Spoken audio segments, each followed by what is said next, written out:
Welcome back to my channel. Stay tuned to our channel for sports and entertainment news all the time. Please subscribe the channel. Ty Mitchell reflects on criminal past as Hemphill clash nears. T.Y. Mitchell, a man who insists that he has been rehabilitated, will face super middleweight contender Sean Hemphill on a Misfits boxing show later this month. Now, before you toss your laptop or phone across the room, attempting to comprehend why boxing news is giving influencer boxing the time of day, please consider that Mitchell vs. Hemphill is, in fact, a proper boxing matchup. Since returning to the picturesque county of Derbyshire following a 7-year stretch behind bars, Mitchell has not only turned his life around, but also rediscovered his passion for the sweet science. The only difference, of course, is that, rather than fighting under a traditional promotional banner, the 34-year-old has associated himself with an organization that, well, is known more for its disruptive, and therefore polarizing, approach towards boxing. Even some professional boxers get confused, Mitchell told Boxing News. They're like, when are you going to start doing proper boxing?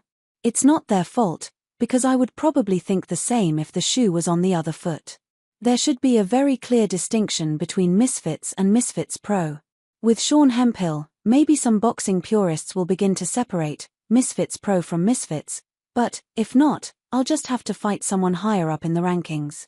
Hemphill is, indeed, a credible opponent, especially when considering his majority decision victory over Mark Jeffers in June. Back then, the American entered their showdown as a sizable underdog, only to then upset the odds with his seemingly bottomless gas tank and remarkably fluid combinations. As a result, Hemphill has since claimed a 14th place rating with the IBF, meaning that victory over Silky should see Mitchell earn himself a world ranking at 168 pounds. But regardless of that, the Derby banger is glad to finally start progressing in a career which, back in 2011, was emphatically stopped in its tracks. It is now well documented that, following what began with an altercation during a night out Leeds, Mitchell received a 7-year prison sentence for taking a man's life with a single punch. It was obviously a horrible time in my life, but it was the making of me, Mitchell recalled. I was a child at the time, mentally. I was 21 years old, and very immature, but, when you go through certain things in life, you learn a lot about yourself. I never thought that something so serious could happen from a street fight, but these things do happen. Shortly after returning from prison, Mitchell was denied a professional license with the British Boxing Board of Control and, instead of reigniting his career straight away, decided to focus more on self-improvement for several years.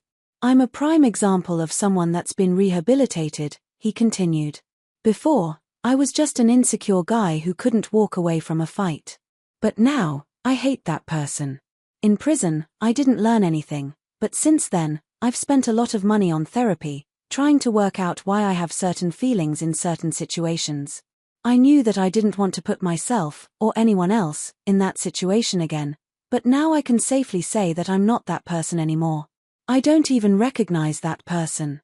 Despite not having a pro license with the board, Mitchell insists that, if he were to join a different promotional outfit, say, Matchroom or Queensberry, he would have no problem securing one.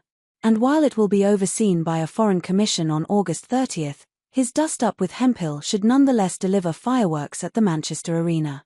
It is important to highlight, too, that the Southpaw's father, Clifton Mitchell, has remained in his corner through thick and thin.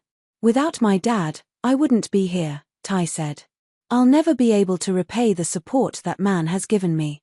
I grew up with my dad from a young age and, when it comes to boxing, he's the only trainer I've ever had. He'll get fighters to a certain point, then they might leave, but I just want to be that one person who will never abandon him.